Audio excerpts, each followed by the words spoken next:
वाले बदमाश की हेकड़ी पुलिस वालों ने कैसे निकाली। पुलिस ने इस बदमाश को गिरफ्तार किया।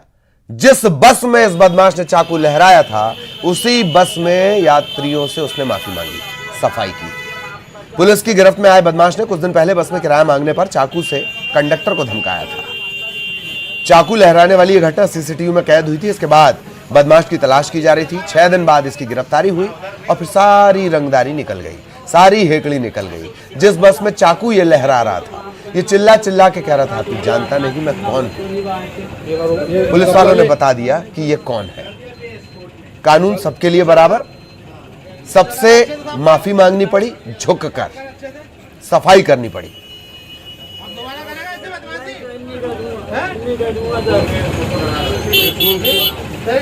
लोग क्या बोलना चाहता है तू? इस तरीके का अपराध करना चाहिए? नहीं करना चाहिए। तो महिला नहीं है।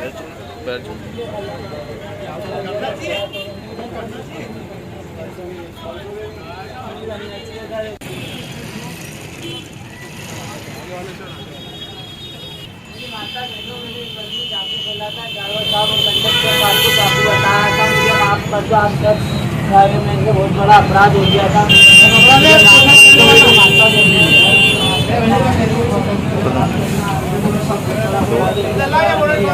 सहयोगी अरुण इस वक्त हमारे साथ जुड़ चुके हैं। अरुण के पास आपको लिए चलेंगे। अरुण, उस दिन के कुछ इसके डायलॉग्स हैं, अपने दर्शकों को भी अभी मैं बता रहा था कि तू जानता नहीं मैं कौन हूं। तो ये साफ हो गया कि अपराध करना पाप है और पुलिस सबकी बाप है। मैसेज देने की कोशिश भी यही हुई। अरुण,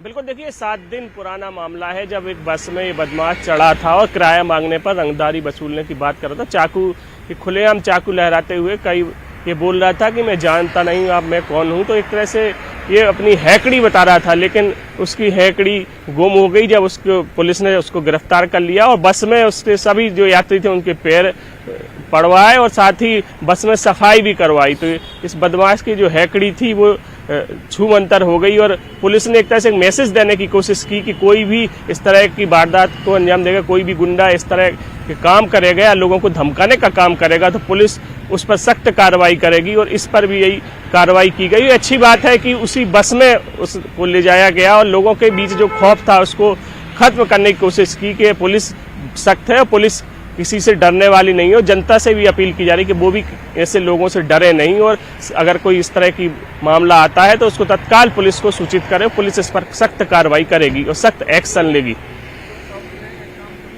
और सख्त कार्रवाई, सख्त एक्शन, और उसकी तस्वीरें भी हम देख रहे हैं। कानून सबसे ऊपर है, ये बात सभी को ध्यान में रखनी चाहिए। बहुत बहुत शुक्रिया अरुण इस तमाम जानकारी के लिए। और अब अगर आप बाबा महाकाल के दर्शन करने जाने वाले हैं, अगर आप रील बनाने का इरादा कर रहे हैं, किसी फिल्मी गाने पर आप ठुमका लगाना चाहते हैं, तो ये कतई ना करें। ये खबर आपके लिए है। उज्जैन में बाबा महाकाल मंदिर परिसर में आज से नई व्यवस्था लागू हो गई है। मोबाइल और बैग ले जाने पर पाबंदी रहेगी। सेल्फी को लेकर, रील्स को लेकर, शॉर्ट वीडियोस को लेकर कई बार विवाद हुआ और अब महाकाल मंदिर समिति का यह फैसला है। महाकाल मंदिर में जाने वाले तीनों प्रवेश द्वार, मानसरोवर प्रशासनिक कार्यालय और गेट नंबर 4 क्लॉक रूम बना दिए गए हैं। भक्तों को पहले फोन यहां रखना होगा, तभी मंदिर में प्रवेश मिलेगा। भक्त जब दर्शन के बाद लौटेंगे तो वापस अपना मोबाइल वो क्लॉक रूम से ले सकते हैं।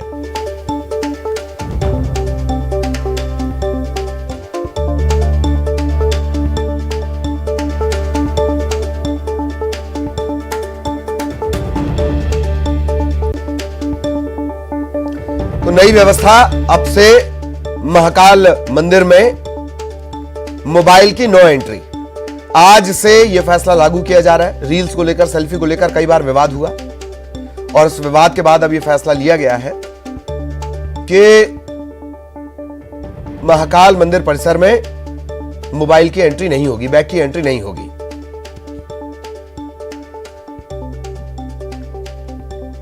सहयोगी शैलेंद्र हमारे साथ जुड़े हुए हैं। शैलेंद्र, महाकाल मंदिर में आज से नो मोबाइल, अच्छी व्यवस्था है, सम्मान करना चाहिए। शैलेंद्र,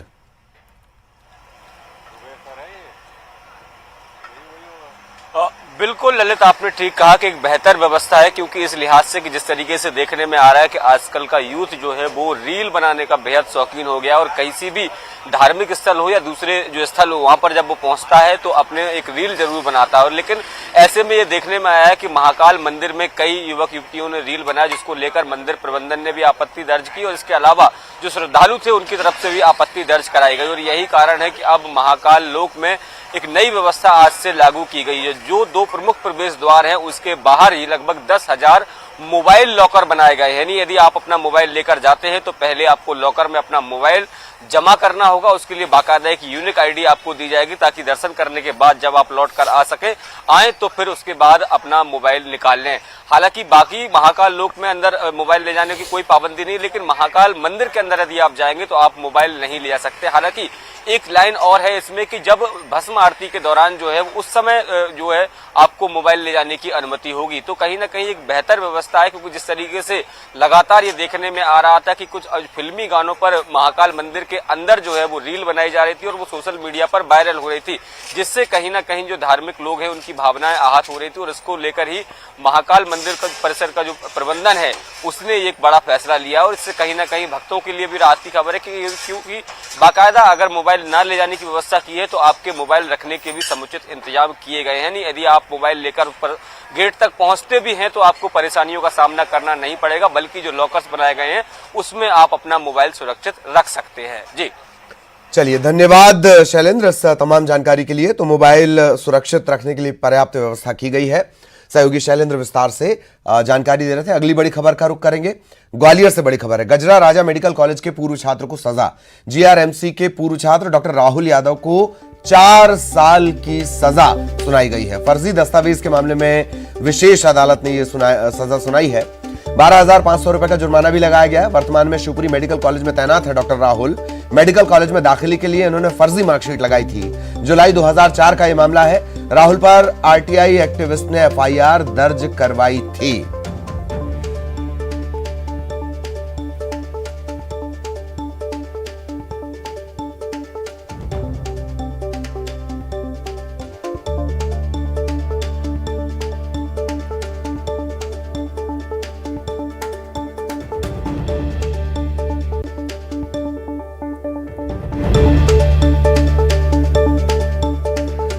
और सहयोगी सुशील इस वक्त हमारे साथ जुड़े हुए हैं। सुशील के पास आपको लिए चलेंगे। सुशील, 4 साल की सजा, मेडिकल फर्जी मार्कशीट जमा करने का मामला, विस्तार से बताएं जरा। बिल्कुल, देखिए ये काफ़ी पुराना मामला है और गजरा राजा मेडिकल का पूर्व छात्र डॉक्टर राहुल यादव, इनको ग्वालियर की विशेष अदालत ने एक मामले की सुनवाई के बाद दोषी पाया कूट रचित दस्तावेज का, और उसके बाद इन्हें 4 साल की जेल की सज़ा सुनाई है। साथ ही 12,500 रुपये का इन पर जुर्माना लगाया है। दरअसल राहुल यादव पर मेडिकल में प्रवेश के दौरान जो दस्तावेज उपलब्ध कराए थे उन दस्तावेजों के फर्जी होने का केस दर्ज कराया था आरटीआई एक्टिविस्ट आशीष चतुर्वेदी ने। और उस दौरान राहुल यादव पर यह आरोप थे कि इन्होंने जो काउंसलिंग हुई थी मेडिकल एडमिशन की, उस दौरान अपनी जो मार्कशीट है उस मार्कशीट के बारे में शपथ पत्र दिया था कि उनकी 10वीं और 12वीं की मार्कशीट चोरी हो गई है। लेकिन बाद में जब मार्कशीटें लगाई गई तो वो मार्कशीट फर्जी पाई गई थी। लंबी सुनवाई इस मामले में हुई है और लंबी सुनवाई के बाद अब डॉक्टर राहुल यादव को विशेष अदालत ने 4 साल की सज़ा सुनाई है। साथ ही 12,500 रुपये का जुर्माना लगाया है। इसका मतलब ये 4 साल की सज़ा है, अब सीधे उन्हें जेल जाना पड़ेगा। राहुल यादव के बारे में जानकारी ये है कि वो शिवपुरी मेडिकल कॉलेज में बायोकेमिस्ट्री डिपार्टमेंट में तैनात थे। वहाँ पर वो सेवाएं दे रहे हैं और कल जैसे ही सज़ा का ऐलान हुआ, बताया जा रहा है कि उनकी तबीयत ख़राब होने के चलते उन्हें अस्पताल में भर्ती कराया गया है। तो निश्चित तौर पर अब ये जो काफ़ी पुराना मामला था 2008 का, उस मामले में अहम फैसला देते हुए जिला अदालत की विशेष न्यायाधीश ने इसमें सज़ा सुनाई है और अब उनकी गिरफ्तारी कर उन्हें जेल भेजने की कार्रवाई की जाएगी। तो एक बड़ा मामला है, क्योंकि इसमें 467, 468 जो धाराओं के तहत केस दर्ज कराया था आरटीआई एक्टिविस्ट ने, जिसमें कूट रचित दस्तावेज यानी फर्जी दस्तावेज जो शासकीय दस्तावेज है वो तैयार करने का मामला था। तो इसमें एक अहम आदेश है ये। हालांकि सुशील, जैसे शुरुआत ही आपने की कि 2004 का ये मामला है, ये देरी थोड़ा परेशान करती है। सरकार का राजस्व खर्च हुआ डॉक्टर बनाने में, अब डॉक्टर बनने के बाद जब सेवाएं देने का वक्त आया तब इस मामले में सजा हुई है। ये दोहरा नुकसान है एक तरह से। बहुत शॉर्ट में सुशील। बिल्कुल सही बात। देखिए, न्यायालयीन प्रक्रिया होती है, उसमें लंबा समय लगता है और यही वजह है कि जब ये केस दर्ज हुआ और उसके बाद ये मामला लंबे समय तक न्यायालय में चलता रहा, सुनवाई हुई, उसके बाद दस्तावेज पेश हुए और इसी दौरान आप देखिए कि उन्होंने MBBS की पढ़ाई अपनी पूरी भी कर ली GRMC से। इसके बाद वो शिवपुरी मेडिकल कॉलेज में भी सेवाएं दे रहे हैं एक डॉक्टर के तौर पर। तो यकीनन एक लंबा समय है। तो अब ये सजा हुई है और सजा के बाद क्या प्रक्रिया होती है, क्या इनकी जो सेवाएं इतनी दी है, इसके अलावा जो इनको सरकार से वेतन मिला है, भत्ते मिले हैं, जो अन्य सुविधाएं मिली है, क्या उनकी भी रिकवरी होगी, ये आने वाले समय में सामने आएगा। लेकिन कहीं ना कहीं इस फैसले के खिलाफ अपर कोर्ट में अपील जरूर करेंगे राहुल यादव, जैसा कि इस तरह के मामले में होता है कि जब सजा मिलती है तो अपर कोर्ट में अपील की जाती है। चलिए बहुत बहुत शुक्रिया आपका इस तमाम जानकारी के लिए। और सहयोगी सुशील विस्तार से जानकारी दे रहे थे। अगली खबर छत्तीसगढ़ से। मुख्यमंत्री भूपेश बघेल आज सारंगढ़ और बिलाईगढ़ के दौरे पर रहेंगे। 38 करोड़ 7 लाख के विकास कार्यों की सौगात वो देंगे। भेंट मुलाकात कार्यक्रम में भी शामिल होंगे सोनाखान और सरसीवा। इन दो जगहों पर भेंट मुलाकात का कार्यक्रम है और सोनाखान में टूरिज्म सर्किट का वो उद्घाटन करेंगे। सरसीवा और पवनी में भी सीएम कार्यक्रमों में हिस्सा लेंगे।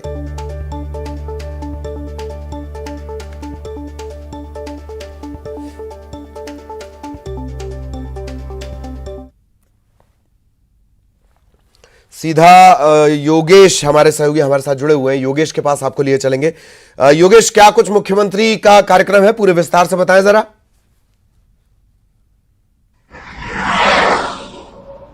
जी देखिए ललित, आपको बता दूं कि प्रदेश के मुखिया भूपेश बघेल 4 मई से भेंट मुलाकात कार्यक्रम की शुरुआत कर रहे हैं और इस दौरान आज वे 20 दिसंबर को पहुंचे हुए हैं बिलाईगढ़ सारंगढ़ विधानसभा में। आपको बता दें ललित, लोगों को आस थी कि हम सीएम से बात करेंगे और ये मौका आज जिलेवासियों को मिलने वाला है कि मुख्यमंत्री के साथ वे रूबरू होंगे और मुख्यमंत्री के साथ अपनी बात रखेंगे और मुखिया भी उनकी बात को सुनेंगे। वहीं आपको बता दें कि ललित, इस दौरान बिलाईगढ़ विधानसभा को पूरे 38 करोड़ की एक बड़ी सौगात मिलने वाली है। सबसे अहम बात यह है ललित कि आपको बता दूं कि अभी जिले का इस नवनिर्माण जिले का निर्माण हुआ है और इतनी बड़ी एक सौगात जो मिली है वो जिले वासियों के लिए एक बहुत अच्छी बात है ललित। आपको बता दूं कि इसमें 38 करोड़ की सौगात बिलाईगढ़ विधानसभा को मिली है। वही ललित एक बड़ा अहम मुद्दा रहा है प्रदेश के स्वतंत्रता संग्राम सेनानी शहीद वीर नारायण सिंह का, जिनकी याद में, जिनकी स्मृति में बहुत बड़ा जो पर्यटन का टूरिज्म बनाया गया है, उसका आज लोकार्पण मुख्यमंत्री भूपेश बघेल करने वाले हैं ललित। वही ललित, आपको बता दूं कि जिस तरह से प्रदेश के मुखिया भेंट मुलाकात कार्यक्रम कर रहे हैं, बस्तर संभाग, सरगुजा संभाग के दौरे के बाद आज बलौदाबाजार के कुछ अंश जो सोनाखान है वहां दौरा करेंगे। दौरे के पश्चात वे सोनाखान 11 बजे पहुंचेंगे। 11 बजे उसके बाद फिर वे सरसीवा पहुंचेंगे। सरसीवा बिलाईगढ़ विधानसभा में लोगों से मुलाकात करेंगे, लोगों से रूबरू होंगे। पवनी और सरसीवा एक मुख्य मुद्दा रहा है यहाँ का, जहाँ की जनसंख्या, जहाँ के लोगों से मुलाकात करेंगे मुख्यमंत्री भूपेश बघेल ललित। वही ललित, आपको बता दूं कि मुख्यमंत्री भूपेश बघेल की जो भेंट मुलाकात का कार्यक्रम है वो जिले में आज होने वाला है, जिसको लेकर जनप्रतिनिधि और जो प्रशासन की जो तैयारियां हैं वो पूरी तरह से हो चुकी है। एक बड़ी सौगात इसे कही जा सकती है क्योंकि नया जिला है और नया जिला बनने के साथ ही 38 करोड़ की जो सौगात मिली है वो जिले वासियों के लिए एक बड़ी सौगात है ललित।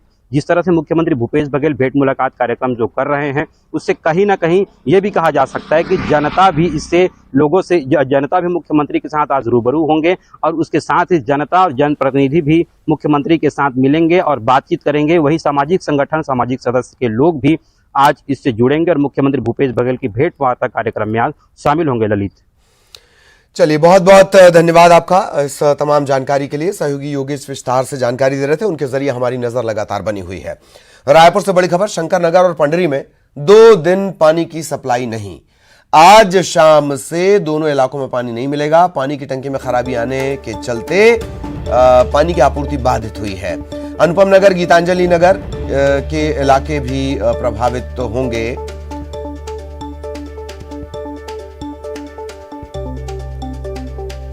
तो शंकर नगर और पंडरी इन इलाकों में 2 दिन पानी की सप्लाई नहीं होगी। आज शाम से पानी की सप्लाई बंद हो जाएगी। सहयोगी देवव्रत इस वक्त हमारे साथ जुड़े हुए हैं। देवव्रत, विस्तार से बताएं कौन कौन से इलाके प्रभावित रहेंगे। एक दूसरा कि हमने कई बार यह खबर दिखाई कि मेंटेनेंस के नाम पर सप्लाई रोकी गई है, मेंटेनेंस के नाम पर सप्लाई रोकी गई है। यही वो मेंटेनेंस था कि अब जब पानी की आपूर्ति सुनिश्चित होनी चाहिए तो कनेक्शन खराब है। देवव्रत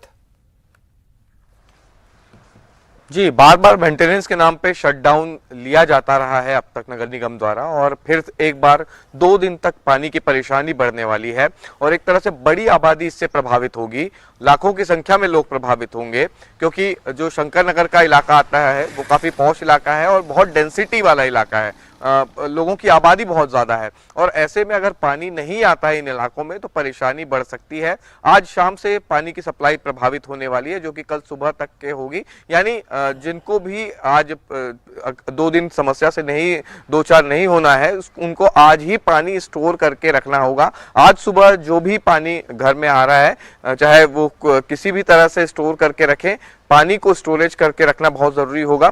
दूसरी बात ये कि नगर निगम द्वारा टैंकर्स की व्यवस्था करने की बात कही जा रही है, लेकिन उसके बावजूद लोगों को एहतियात बरतना होगा।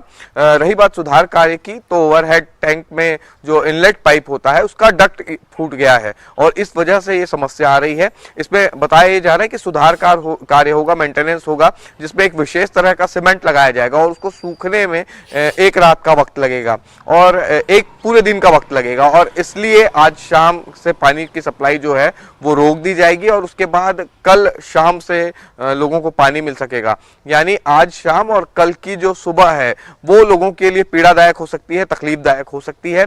इसलिए आज सुबह से ही लोगों को पानी स्टोर करके रखना पड़ेगा। गीतांजलि नगर का इलाका है, शंकर नगर का इलाका है, दुर्गा नगर का इलाका है और पंडरी और शंकर नगर से जुड़े जितने भी वार्ड हैं, यहाँ पर पानी की समस्या 2 दिनों में होगी। और साथ ही साथ ये भी कहा जा सकता है कि जो नगर निगम के द्वारा टैंकर्स की व्यवस्था करने की बात कही जा रही है, अगर इन इलाकों, कई ऐसे भी इलाके हैं जहां तक के टैंकर पहुंचना भी मुश्किल होता है, तब इन इलाकों में ज्यादा समस्या बढ़ सकती है। रही बात मेंटेनेंस की, तो बार बार दावे जरूर किए जाते हैं, लेकिन इस तरह की समस्या फिर से एक बार दोहराव होता है, जो कि आज देखा जा रहा है। और आज से 2 दिनों तक पंडरी और शंकर नगर इलाके में रहने वाले लोगों के लिए मुसीबत हो सकती है और दोनों दिन पानी की समस्या से जूझना पड़ेगा। जी, चलिए, बहुत बहुत धन्यवाद आपका इस तमाम जानकारी के लिए। सहयोगी देवव्रत विस्तार से जानकारी दे रहे थे। बालौद का रुख करेंगे। बालौद में आवारा कुत्तों का आतंक बढ़ गया है। 3 गांव के 9 लोगों को कुत्तों ने काटा है और घायलों का हाल जानने के लिए विधायक पहुंचे हैं। डॉक्टरों को बेहतर चिकित्सा के निर्देश दिए हैं और जब विधायक जी पहुंचे थे तो वो नगर पालिका और जो निकाय है उन्हें भी निर्देश दे देते कि वो एनिमल बर्थ कंट्रोल प्रोग्राम थोड़ा ढंग से चलाएं।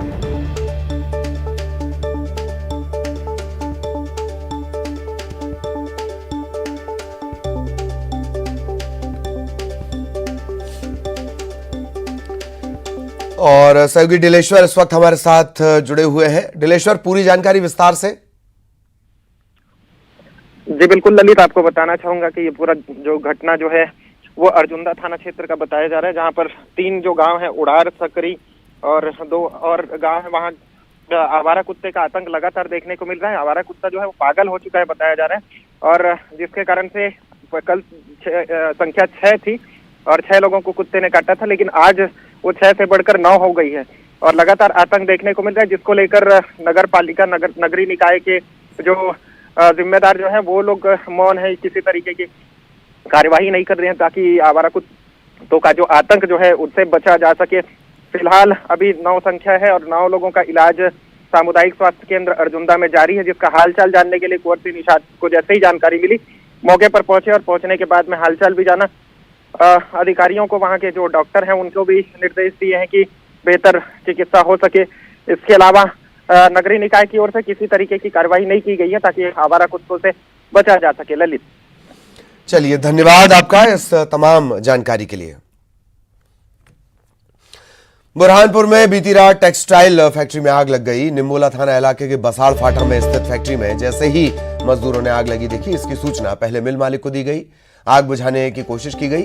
आग पर काबू न पाता देख मजदूरों ने जिला प्रशासन और फायर ब्रिगेड को इसकी सूचना दी। सूचना के बाद बुरहानपुर नगर निगम, नेपा नगर नगर पालिका और नगर परिषद शाहपुर से दमकलें बुलाई गई और आग पर काबू पाने की कोशिश जारी है।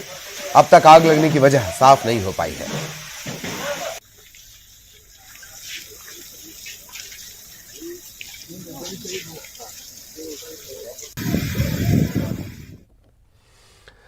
जांजगीर चांपा से बड़ी खबर, बाइक चोर गैंग के खिलाफ बड़ी कार्रवाई की गई है। 2 शातिर चोर और एक खरीदार गिरफ्तार किया गया है।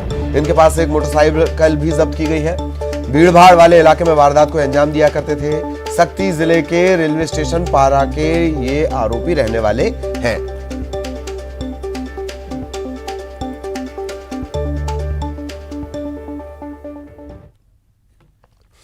खबर भोपाल से, राजधानी में फिर सर्दी का असर दिखा है। उत्तरी हवाओं के साथ तापमान में गिरावट दर्ज की गई है। राजधानी का तापमान गिरकर 10 डिग्री सेल्सियस पर पहुंच चुका है।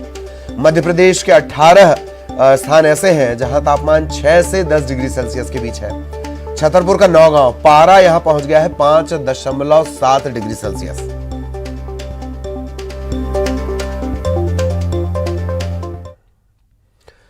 इधर ग्वालियर चंबल में भी सर्दी